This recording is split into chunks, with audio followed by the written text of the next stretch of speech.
Bismillahirrahmanirrahim. Assalamualaikum warahmatullahi wabarakatuh. Di bekas negara pecahan Uni Soviet, yaitu Uzbekistan, nama Presiden Soekarno sangat dihormati. Jika orang Muslim Indonesia datang berkunjung ke Uzbekistan mengunjungi makam Imam Bukhari, maka akan diberi keistimewaan.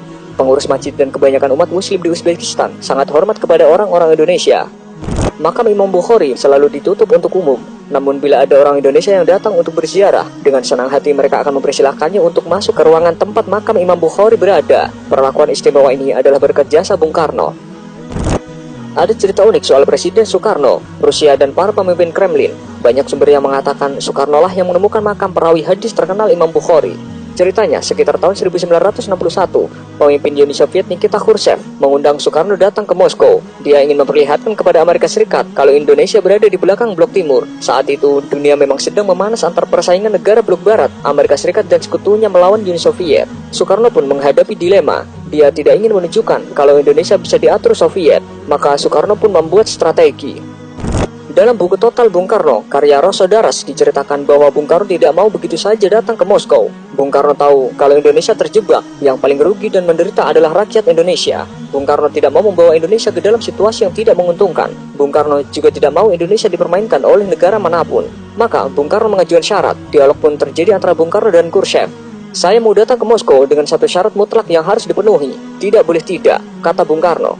Khrushchev pun balik bertanya, apa syarat yang Paduka Presiden ajukan? Bung Karno menjawab, temukan makam Imam Bukhari, saya ingin menziarahinya. Tentu saja Khrushchev yang komunis tulen pun sangat bingung. Siapa Imam Bukhari, pikirnya.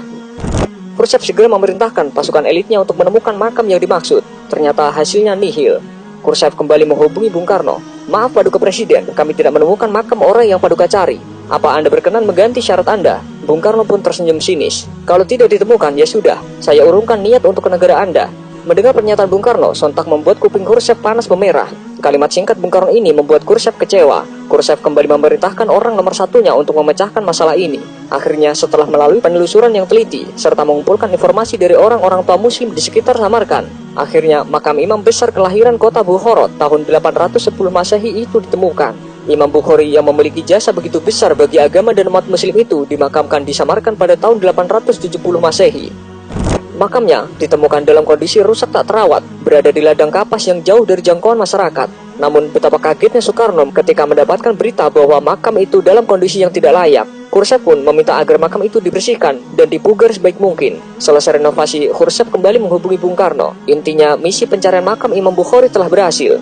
Sambil tersenyum, Bung Karno mengatakan, baik, saya akan datang ke negara Anda.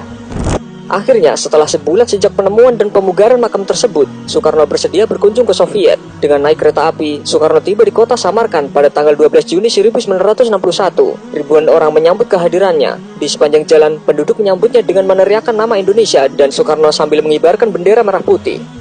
Sehari sebelumnya, puluhan ribu orang juga menyambut kehadiran pemimpin besar revolusi Indonesia ini di kota Tashkent, ibu kota Uzbekistan. Indonesia adalah satu-satunya negara yang hingga kini sangat dihormati oleh penduduk Uzbekistan dan Samarkand khususnya. Sejak Bung Karno tiba pada malam hari, beliau langsung membaca Al-Quran sampai pagi hingga beliau tidak tidur. Saat ditemukan makam dalam kondisi tidak terurus, Soekarno meminta pemerintah Uni Soviet agar segera memperbaikinya. Ia bahkan sempat menawarkan agar makam dipindahkan ke Indonesia apabila Uni Soviet tidak mampu merawat dan menjaga makam tersebut. Dengan emas seberat makam Imam Bukhari akan diberikan sebagai gantinya. Persilahan yang berkembang di Uzbekistan menyebutkan berkat Soekarno, makam Imam Bukhari dipugar besar-besaran. Dulunya makam itu tidak terlihat kemegahannya, tetapi jelang ziarah Soekarno, makam dibersihkan dan direnovasi hingga tampak megah. Sejak saat itu, pihak Barat pun menilai kunjungan Soekarno ke Moskow tak hanya untuk urusan politik, melainkan juga ziarah. Dan hal ini juga menunjukkan kepada mata dunia bahwa Indonesia tidak bisa diatur.